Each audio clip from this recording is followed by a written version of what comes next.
Hello दोस्तों, हिंदी की विंदी channel में आप सभी का स्वागत है। तो दोस्तों, आज की इस वीडियो में हम बात करेंगे यूपीएचएससी असिस्टेंट प्रोफेसर के प्रीवियस ईयर के पेपर को लेके। तो देखिए, परीक्षा से पहले जितने भी पीवाईक्यू है उनको करना बहुत ही महत्वपूर्ण है, क्योंकि कई बार प्रश्न रिपीट होते हैं और पिछले साल के प्रश्नों को देख के आपको ये आइडिया लग सकता है कि पेपर में प्रश्न किस तरीके के पूछे जा सकते हैं। तो ये मेरे नोट्स हैं जिसमें मैंने कंप्लीट आपको पीवाईक्यू बताया है। देखिए, सामान्य ज्ञान का यानी जो जीके वाला सेक्शन आता है जिसमें आपके 30 क्वेश्चंस पूछे जाते हैं, ये उसके नोट्स हैं। तो ये सबसे पहले अगर मैं कंटेंट की बात करूँ तो सबसे पहले मैंने आपको इसमें सिलेबस बताया है, फिर उसके बाद सारे पीवाईक्यू जितने भी सामान्य ज्ञान के प्रश्न हैं, चाहे वो 2021 में किसी भी सब्जेक्ट में सामान्य ज्ञान पूछा गया है, उन सभी प्रश्नों का संकलन है। इसके अलावा बात करूँ 2014 और 2016 इसमें जो प्रश्न पत्र पूछे गए थे उन सभी प्रश्नों का संकलन है। इसके बाद चैप्टर्स की व्याख्या की गई है और अंत में सभी चैप्टर के अभ्यास प्रश्न दिया गया है। तो आप सभी मेरे से कांटेक्ट कर सकते हैं जिनको भी ये सिलेबस के अकॉर्डिंग जो है पूरा चाहिए, पूरा मटेरियल, वो मुझे कांटेक्ट कर सकते हैं। टेलीग्राम पे आप सभी मेरे साथ जुड़े हुए हैं तो आप मुझे मैसेज कर दीजिएगा। यहाँ पर यूट्यूब पे भी आप मुझे मैसेज कर सकते हैं। चलिए बात करते हैं पीवाईक्यू की। तो हम एक एक पीवाईक्यू यहाँ पर करेंगे जितने भी प्रश्न पूछे गए थे। तो यहाँ पर देख सकते हैं कि ये प्रश्न पत्र जो है 28 नवंबर 2021 के पहले शिफ्ट में पूछा गया था। तो देखिए, सरकारी जितनी भी योजनाएं हैं, तो देखिए जब हम पीवाईक्यू करेंगे तो आपको मैं ये भी बताती चली जाऊंगी कि किस पेपर से आपको क्या प्रश्न पूछे जा रहे हैं और किस तरीके की तैयारी आपको करनी है। जो चीज़ें रह गई है आपको उनको पूरा करना है, क्या क्या चीज़ें आपको पढ़नी है। तो देखिए, जितनी भी सरकारी योजनाएं हैं उन सभी से प्रश्न पूछा गया है। तो यहाँ पे प्रश्न देख सकते हैं कि किस राज्य सरकार ने अंकुर योजना का शुभ आरंभ किया। ठीक है, प्रश्न है हमारा। तो मध्य प्रदेश, पंजाब, केरल या फिर राजस्थान। तो इसका राइट आंसर क्या हो जाएगा? तो राइट आंसर हो जाएगा यहाँ पे हमारा राजस्थान। ठीक है, सॉरी, मध्य प्रदेश जो है इसका यहाँ पे हमारा राइट आंसर हो जाएगा। ठीक है, चलिए नेक्स्ट क्वेश्चन ले लेते हैं। तो नेक्स्ट क्वेश्चन है, द विनिंग सिक्सर पुस्तक के लेखक निम्नलिखित में से कौन है? तो पुस्तकों और लेखकों से भी प्रश्न पूछा गया है, तो आप इनको भी जरूर देखिएगा। तो देखिए, क्वेश्चन है, द विनिंग सिक्सर पुस्तक के लेखक निम्नलिखित में से कौन है? अनिल कुंबले, राहुल द्रविड़, डब्ल्यू.वी. रमन या फिर कृष्णमाचारी श्रीकांत। ठीक है, तो इसका राइट आंसर क्या हो जाएगा? राइट आंसर हो जाएगा यहाँ पे ऑप्शन नंबर सी। यहाँ पे ऑप्शन नंबर सी जो है हमारा राइट आंसर हो जाएगा। ठीक है, तो यहाँ पे हमारा राइट आंसर था ऑप्शन नंबर सी। ठीक है, चलिए नेक्स्ट क्वेश्चन पे आ जाते हैं। तो नेक्स्ट हमारा क्वेश्चन है, सांख्यिकी में व्यक्ति की आयु एक उदाहरण है। तो किस चीज का उदाहरण है? सतत चर का, गुणात्मक चर का, असतत चर का या फिर गुणात्मक और असतत चर दोनों का। तो राइट आंसर क्या हो जाएगा इसका? ऑप्शन नंबर ए, सतत चर का। ठीक है, व्यक्ति की जो आयु है वो सतत चर के अंतर्गत आती है। नेक्स्ट है, यदि प्रसरण 4 हो तो मानक विचलन होगा। तो कितना होगा? 2 होगा, 2 बटा औसत माध्य 8 होगा या फिर 16 होगा। तो राइट आंसर क्या हो जाएगा इसका? ऑप्शन नंबर ए, 2 हो जाएगा। ठीक है, नेक्स्ट क्वेश्चन है, निम्नलिखित में से कौन सा शिक्षण व्यवहार में सुधार के लिए प्रयोग किया जाता है? स्वानुदेशन, सूक्ष्म शिक्षण, कक्षा कक्ष, अंतःक्रिया या फिर ऑप्शन नंबर डी, पैनल शिक्षण। तो राइट आंसर क्या है? तो इसका राइट आंसर हो जाएगा सूक्ष्म शिक्षण, बी ऑप्शन। माइक्रो टीचिंग जो है इसका राइट आंसर हो जाएगा। ठीक है, सुधार के लिए क्या यूज किया जाता है? Micro teaching. नेक्स्ट क्वेश्चन लेते हैं, वस्तु परीक्षण की विशेषता है। तो इसकी विशेषता क्या है? विश्वसनीयता, वैधता, आत्मनिष्ठा या फिर विश्वसनीयता और वैधता दोनों। तो देखिए जब भी किसी चीज की बात होती है तो क्या आ जाएगा, विश्वसनीयता भी होनी चाहिए उस चीज के ऊपर और वैधता भी होनी चाहिए, ठीक है। चलिए तो हमारा डी ऑप्शन यहाँ पर करेक्ट हो गया, ठीक है। चलिए नेक्स्ट है, निम्नलिखित में से कौन केंद्रीय प्रवृत्ति नहीं है। तो हमारे ऑप्शन है यहाँ पे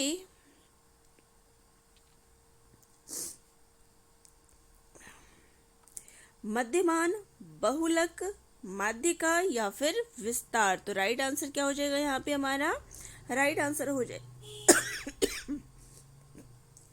विस्तार जो है इसका राइट आंसर हो जाएगा। नेक्स्ट है, पहला ईमेल किसने भेजा था।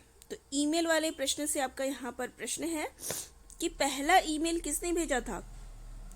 टिम बर्नर्स-ली ने, रेमंड सैमुअल टॉमलिंसन ने, स्कॉट फाहमैन ने या फिर चार्ल्स बेबेज ने। तो चार्ल्स बेबेज ने तो कंप्यूटर के जो पितामह कहे जाते हैं वो है। तो यहाँ पे जो राइट आंसर है वो है option number B, Raymond Samuel Tomlinson ने, ठीक है।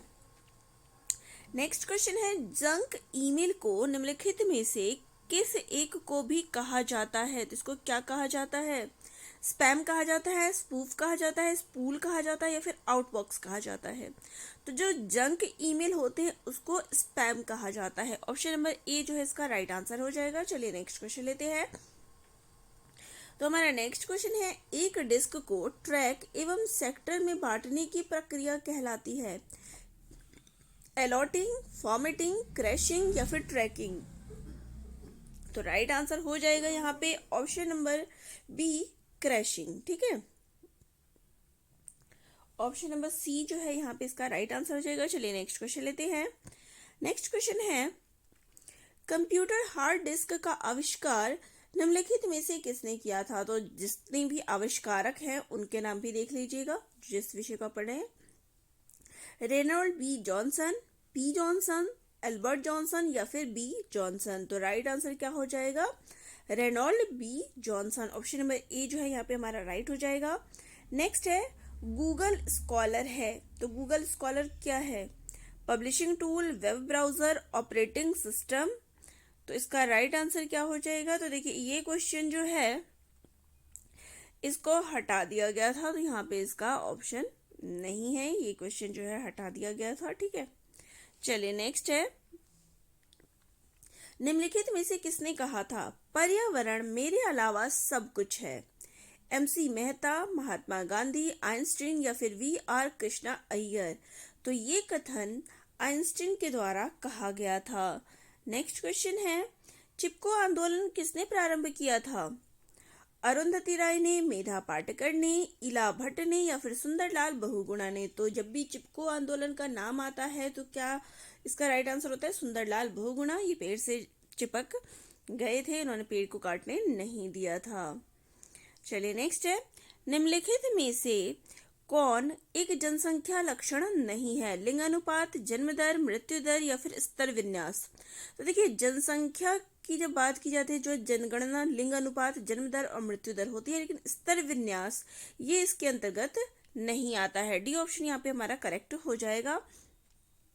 नेक्स्ट क्वेश्चन है, निम्न में से कौन सा देश तांबा खनिज संसाधन से वंचित है। पेरू, जाम्बिया, पोलैंड या फिर पुर्तगाल। तो तांबा खनिज कहाँ उपलब्ध नहीं है, तो वो है पुर्तगाल में, ठीक है।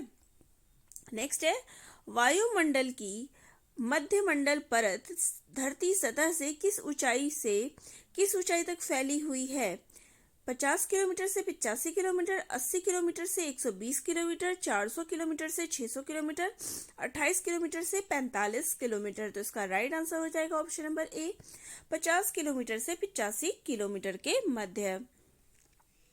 नेक्स्ट क्वेश्चन है, भारत में समुद्री यानी मरीन राष्ट्रीय पार्क अवस्थित है। कच्छ की खाड़ी में, सुंदरबन में, चिल्का झील में या फिर मन्नार की खाड़ी में। अब यहाँ पे देखिए जो समुद्री राष्ट्रीय पार्क यानी मरीन राष्ट्रीय पार्क है वो कहाँ पर स्थित है, कच्छ की खाड़ी में, ठीक है। नेक्स्ट है, प्रसिद्ध सीतन्नवासल की गुफाएं निम्नलिखित में से किस राज्य में अवस्थित है? तो देखिए प्रश्न ये भी पूछा जा रहा है कि कौन सी चीज कहाँ स्थित है। ठीक है, तो देखिए कर्नाटक, मध्य प्रदेश, उड़ीसा या फिर तमिलनाडु। तो राइट आंसर हो जाएगा यहाँ पे ऑप्शन नंबर डी, तमिलनाडु। ठीक है, चलिए नेक्स्ट क्वेश्चन ले लेते हैं। तो हमारा नेक्स्ट क्वेश्चन है, सम्राट समुद्रगुप्त के काल में निम्नांकित में से कौन कांचीपुरम का शासक था? तो ये जो भारतीय संस्कृति वाला चैप्टर है वहां से प्रश्न है। तो हस्तिवर्मन, मंतराज, व्याघ्रराज या फिर विष्णुगुप्त। तो समुद्रगुप्त के जो काल में था कांचीपुरम का शासक, वो था विष्णुगुप्त। ठीक है, चलिए नेक्स्ट क्वेश्चन है, साइलेंट वैली एक सदाबहार उष्णकटिबंधीय वन निम्नलिखित राज्यों में से किसमें स्थित है? तमिलनाडु, महाराष्ट्र, आंध्र प्रदेश या फिर केरल। तो साइलेंट वैली यानी शांत घाटी जो है ये केरल में स्थित है। चलिए नेक्स्ट क्वेश्चन है, मुगल शासक शाह आलम द्वारा अरसलान ए जंग की उपाधि किसको दी गई थी? Claude Martin, Robert Clive, Antoine Pollier या फिर शाह आलम द्वितीय को या फिर एंटोनी पॉलियर। तो इसका राइट आंसर क्या हो जाएगा? देखिए एंटोनी पॉलियर। ठीक है, चलिए नेक्स्ट क्वेश्चन लेते हैं। तो यहाँ पर आपको सूची दी गई है और उनको यहाँ पर मिलान करना है। ठीक है,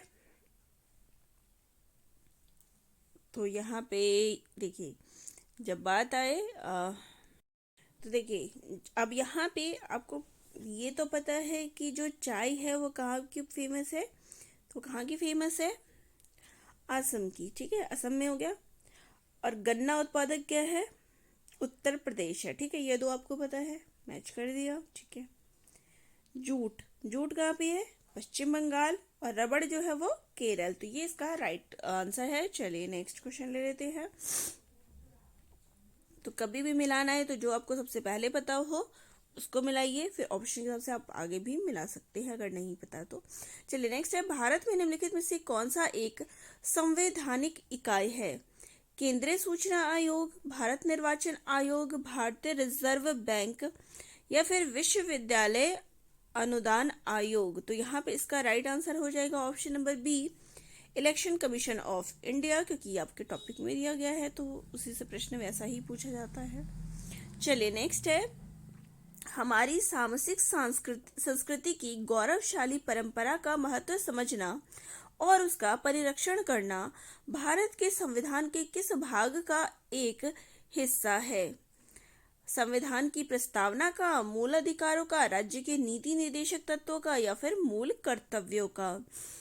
तो जो हमारी संस्कृति है उसको समझना, ये सभी चीजें जो है मूल कर्तव्यों में शामिल है। ठीक है, नेक्स्ट क्वेश्चन आते हैं। तो नेक्स्ट क्वेश्चन है,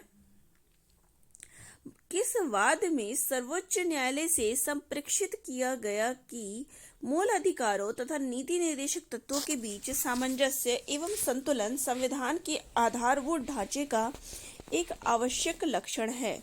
गोलकनाथ बनाम पंजाब राज्य, केशवानंद भारती बनाम केरल राज्य या फिर मृणवा मिल्स ली बनाम भारत संघ या फिर गोकलनाथ बनाम बिहार राज्य। तो इसका राइट आंसर क्या हो जाएगा? देखिए जो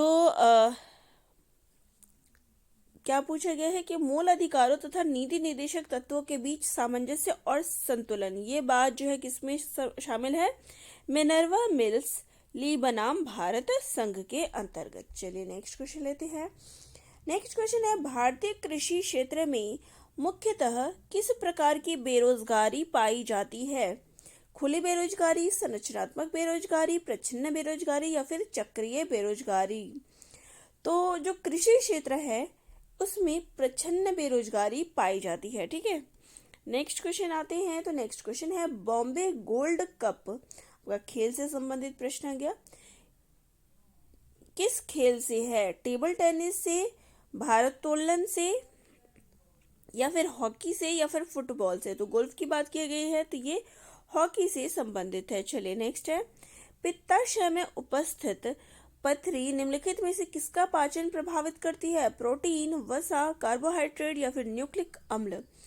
जो पित्ताशय में उपस्थित पथरी होती है ये फैट को के जो पचाने में वो दिक्कत करती है। चलिए नेक्स्ट है, समृद्धि एक्सप्रेस वे संबंधित है आंध्र प्रदेश से, महाराष्ट्र से, कर्नाटक से या फिर तमिलनाडु से। तो समृद्धि एक्सप्रेस जो है ये महाराष्ट्र से संबंधित है।